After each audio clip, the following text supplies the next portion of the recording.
Assalamualaikum warahmatullahi wabarakatuh. Saya sedang bersama dengan senior saya, kakak kelas saya di Mesir, Al-Mukarram, Ustadz Dr.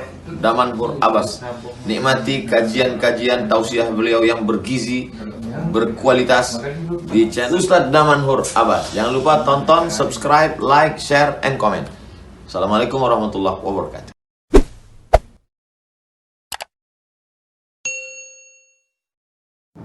Assalamualaikum warahmatullahi wabarakatuh. Alhamdulillah alladzi ahyana ba'da ma amatana wa ilayhi an-nusyur. Walhamdulillahilladzi khassana bi kitabin unzil wa akramana bi nabiyyin ursil. Asyhadu an la ilaha illallah lahu da'watul haqq harisun 'alaiha wa awjaba tabshiri biha wal takum minkum ummatun yad'una ila al-khair wa ya'muruna bil ma'ruf wa yanhauna 'anil munkar وأولئك هم المفلحون وأشهد أن محمدا عبده ورسوله بلغ الرسالة وأدى الأمانة ونصح الأمة وكشف الغمة حتى أتانا اليقين ليلها كنهارها لا يزيغ عنها إلا هالك اللهم صل وسلم وبارك وأنعم على حبيبنا وشفيعنا وزخرنا ومولانا محمد وعلى أزواجه أمهات المؤمنين وذرياته وآل بيته وأصحابه أجمعين اللهم صل على روح سيدنا محمد في الأرواح وعلى جسده في الأجساد وعلى قبره في القبور وعلى آله وأصحابه أجمعين وجزا الله عنا سيدنا محمد صلى الله عليه وسلم وما هو أهله رب اشرح لي صدري ويسر لي أمري واحلل عقدة من لساني يفقهوا قولي أما بعد. Para asatiz yang saya muliakan, ayah bunda yang saya cintai, dan bapak ibu jemaah salat subuh yang dirahmati Allah. Alhamdulillah, Allah masih memberikan nikmat kehidupan kepada kita setelah dimatikannya kita tadi malam, lalu dikembalikannya ruh ke dalam jasad kita, sehingga ini merupakan salah satu nikmat yang masih kita dapati pada subuh yang berbahagia ini. Selawat dan salam mari sama-sama kita panjatkan kepada junjungan kita Nabi besar Muhammad SAW yang telah mengajarkan kepada kita segala aspek tatanan kehidupan. Semoga dengan kita memperbanyak selawat kepada baginda Rasulullah SAW, kita akan dikenal nanti pada saat dibangkitkan dan pada saat kita mencari beliau untuk memintakan syafaat dan diberikan air dari telaga Kautsar dari tangan mulia tersebut. Semoga jemaah yang berhadir pada subuh yang berbahagia ini merupakan di antara umat Nabi Muhammad SAW yang akan diberikan syafaat oleh baginda Rasulullah sallallahu alaihi wasallam dan akan suguhkan air dari telaga Kautsar dari tangan mulia tersebut. Bapak Ibu jemaah yang dirahmati Allah, pada pertemuan sebelumnya kita telah membahas ayat yang ketiga di mana Allah berfirman, A'udzubillahi minasyaitonirrajim, Bismillahirrahmanirrahim. Ma wadda'aka rabbuka wa ma qala. Allah bersumpah bahwasanya tidak akan pernah meninggalkan Nabi Muhammad. Sumpah ini berlaku bukan hanya untuk Nabi Muhammad, untuk siapapun yang mengimani, siapapun yang mengikuti perintah Allah dan Rasulnya, maka mereka tidak akan pernah ditinggalkan oleh Allah. Dan wa ma qala ini adalah, dan Allah ma wadda'aka rabbuka wa ma qala, dan Allah tidak akan pernah meninggalkanmu dan tidak akan pernah menghinamu. Ini merupakan gambaran pada saat Nabi Muhammad SAW itu dikatakan oleh orang-orang kafir. Orang kafir kendati dia tidak beriman terhadap apa yang disampaikan oleh baginda Rasulullah SAW, namun mereka senantiasa menunggu wahyu itu diturunkan. Coba bayangkan, mereka tidak beriman terhadap apa yang disampaikan oleh baginda Rasulullah, tapi mereka ingin mendengarkan apa kabar, berita apa, wahyu apa yang akan diturunkan setelah ini. Sehingga pada saat terjadi fatrah, sebagaimana yang kita jelaskan pada pertemuan sebelumnya, terjadi kekosongan penurunan wahyu. Di ulama mengatakan, ada yang mengatakan 2 hari paling lama, dan paling cepat 2 hari, dan paling lama 40 hari.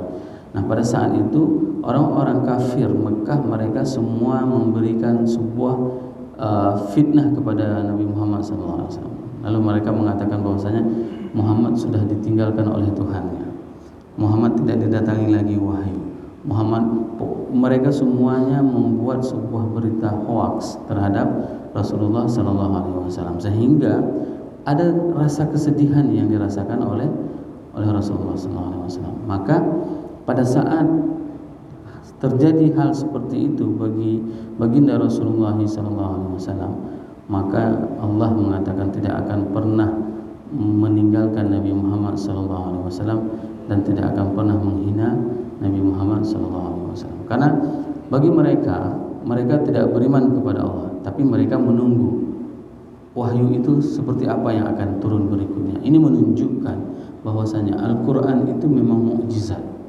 Al-Quran itu memang sesuatu yang dinanti-nantikan, baik oleh orang mukmin, baik orang-orang mukmin maupun orang-orang kafir.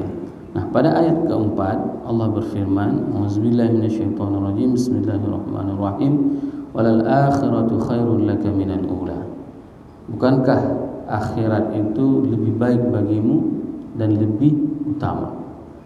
Nah, di sini Imam Ibnu Ashur menjelaskan bahwasanya annal hayatal akhirah hiya khairun lahu min hadhil hayatil ajilah tabsyiran lahu bil khairiyatil abadiyah. Bahwasanya kehidupan di akhirat itu merupakan kehidupan yang hanya sementara, sangat singkat. Sebenarnya hari ini berapa di antara kita yang mempunyai umur paling tua? Kita hanya diberikan umur itu mabaina sittin wa sab'in, antara 60 dengan 70. Rata-rata umur umat Nabi Muhammad itu hanya 60 dan 70. Tidak ada yang lebih.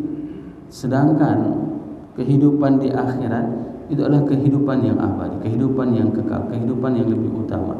Nah, pada saat Al-Quran menjelaskan bahwasanya walal akhiratu khairun laka minal ula, bukankah kehidupan akhirat itu jauh lebih baik bagimu dan lebih utama?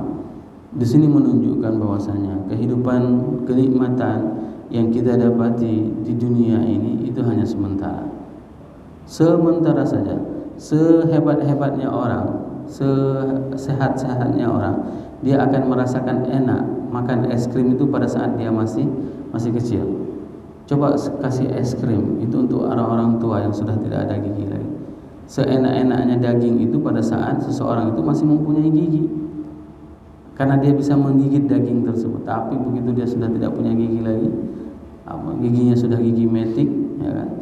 Maka tidak ada lagi kenikmatan bagi orang-orang seperti itu.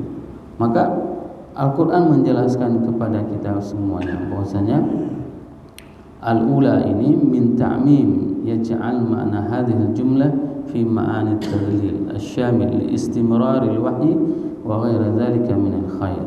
Bahwasanya kehidupan akhirat itu adalah kehidupan yang memang abadi, dan di mana Allah akan terus menyampaikan wahyunya kepada Nabi Muhammad SAW, sehingga inilah yang dinanti-nanti oleh baginda Rasulullah SAW. Rasul sangat menanti Rasul sangat menanti bahwasanya akan terus-terusan diturunkan wahyu. Jangan pernah berputus asa wahai Muhammad. Walaupun mereka mengatakan bahwasanya aku telah meninggalkanmu, mereka memfitnah seperti itu, tapi ingatlah pada saat Allah menyampaikan walal akhiratu khairun laka minal ula, bahwasanya kehidupan akhirat itu jauh lebih baik daripada kehidupan di dunia, maka ini menunjukkan bahwasanya wahyu itu akan terus berkesinambungan diturunkan kepada baginda Rasulullah sallallahu alaihi wasallam. Bapak Ibu jemaah yang dirahmati Allah, di ayat yang berikutnya, ayat yang kelima, Allah berfirman wala saufa yu'tika rabbuka fatardha. Ini menunjukkan bahwasanya dan Allah akan memberikan kepadamu wahai Muhammad segala sesuatu. Rabbuka fatardha, dan Tuhanmu itu akan ridha. Coba bayangkan hari ini, pemberian dari Allah itu, kenikmatan yang diberikan oleh Allah kepada kita itu tentu kita terus menginginkan. Misalnya pada saat kita melaksanakan ibadah haji. Ini adalah sebuah nikmat. Namun nikmat tersebut kita masih kepingin untuk mengulanginya. Orang pergi umrah, bulan depan dia kepingin lagi untuk pergi umrah. Ini menunjukkan apa? Kenikmatan yang ada di dunia, yang didapati di dunia, itu akan terus kita menginginkannya untuk berulang kali. Kalau tidak percaya, tanya nanti sama ibu-ibu. Nah, ibu-ibu itu kalau sudah punya emas 10 mayam, masih kepingin lagi punya emas 10 mayam lagi. Kalau mereka berkeinginan sudah mempunyai tas satu, ingin juga membeli tas yang lain. Bapak-bapak juga seperti itu. Bapak-bapak juga seperti itu. Kepinginnya nikmat itu akan terus berulang-ulang. Oleh sebab itu, Allah di sini menjelaskan kepada Nabi Muhammad SAW, "Wala sawfa yu'tika rabbuka fatarda." Dan Allah akan memberikan kenikmatan kepadamu wahai Muhammad, dan engkau akan ridha dengan kenikmatan tersebut. Coba bayangkan, kenikmatan yang diberikan oleh Allah kepada Nabi Muhammad adalah kenikmatan yang itu tidak akan pernah yang tidak akan pernah kita menginginkan lagi untuk diulang-ulang lagi. Kapan kenikmatan itu adanya? Kenikmatan itu akan kita raih pada saat kita nanti semuanya sudah masuk ke dalam surga. Sedangkan kenikmatan di dunia itu semua terbatas. Kalau tidak percaya, pada saat kita mengkonsumsi makanan, enaknya makanan itu hanya sejengkal antara lidah dengan tenggorokan. Begitu lewat tenggorokan, hilang kenikmatannya.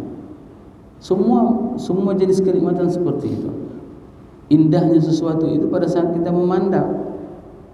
Indah sekali pemandangannya, indah sekali rumahnya pada saat kita pandang. Tapi begitu mata kita sakit, maka kita tidak bisa menikmati keindahan rumah, tidak bisa menikmati keindahan pemandangan, tidak bisa menikmati keindahan apapun melalui mata kita. Begitu juga pada saat seseorang mendengarkan irama, mengaji. Kenapa bisa suaranya indah? Karena kan Allah berikan kenikmatan telinga. Tapi begitu gendang urat pendengarannya itu putus, kendati dia masih mempunyai telinga, maka dia tidak bisa mendengarkan apapun. Ini yang dinamakan dengan kenikmatan di dunia itu akan berakhir. Kenikmatan di dunia itu akan terputus. Sedangkan kenikmatan di akhirat itu tidak akan pernah terputus. Bayangkan seseorang tidak akan pernah tua kehidupannya di dalam akhirat. Maka banyak di antara jamaah pada saat mereka digoda dengan berbagai macam godaan untuk melakukan kemaksiatan, maka mereka mengingat akan kenikmatan akhirat. Ada orang pada saat ditawarkan untuk melakukan perzinaan, dia menolaknya. Kenapa? Karena dia mengharapkan nanti di akhirat Allah akan memberikannya, menggantikannya dengan bidadari. Pada saat di dunia dia ditawarkan dengan air mabuk-mabukan, champagne, air-air yang mabuk yang mahal, tapi dia tidak mau mengkonsumsinya. Kenapa? Karena dia berkeyakinan insya Allah nanti di hari akhirat Allah akan memberikannya air arak yang tidak memabukkan. Bayangkan, kenikmatan surga itu adalah sesuatu yang memang tidak pernah terbayang dalam benak pikiran kita. Hari ini pada saat kita melihat sesuatu keindahan, itu akan terbandingkan. Sebagaimana saya sering menjelaskan, pada saat saya berada di Scotland, saya mengatakan Scotland paling indah. Pemandangannya, gunungnya, batu yang besar, hijau. Saya mengatakan indah sekali Skotlandia. Tapi begitu saya sampai ke Switzerland, itu jauh lebih indah. Karena bisa melihat langsung gunungnya putih salju, di bawahnya ada air, ada sungai yang sangat jernih, ikan bermain. Saya terbayang kalau dunia aja segitu indahnya, bagaimana dengan nanti di surga? Tentu jauh lebih indah. Sehingga apa? Pada saat kita tertekan, pada saat kita diuji dengan berbagai macam ujian, maka ingat kenikmatan akhirat itu jauh lebih indah.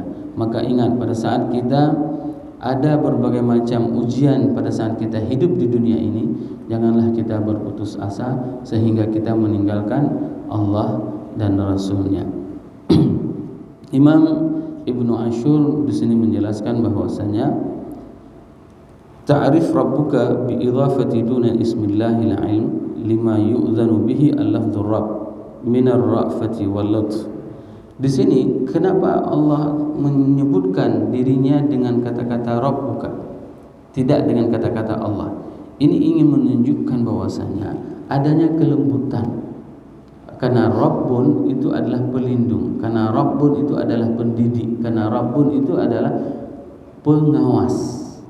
Maka kenapa tidak dipakai kata-kata Allah? Karena di sini ingin ditunjukkan bahwasanya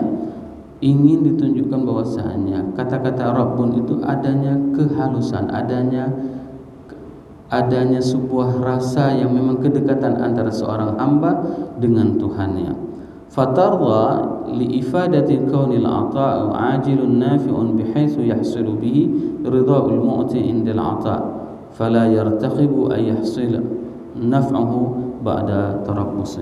Dan fatarda ini bahwasanya seseorang apabila telah diberikan sesuatu maka dia tidak akan pernah komplain, dia tidak akan pernah kecewa terhadap apapun yang diberikan. Hari ini banyak di antara orang pada saat dia diberikan sesuatu, terkadang sesuatu itu tidak dia inginkan.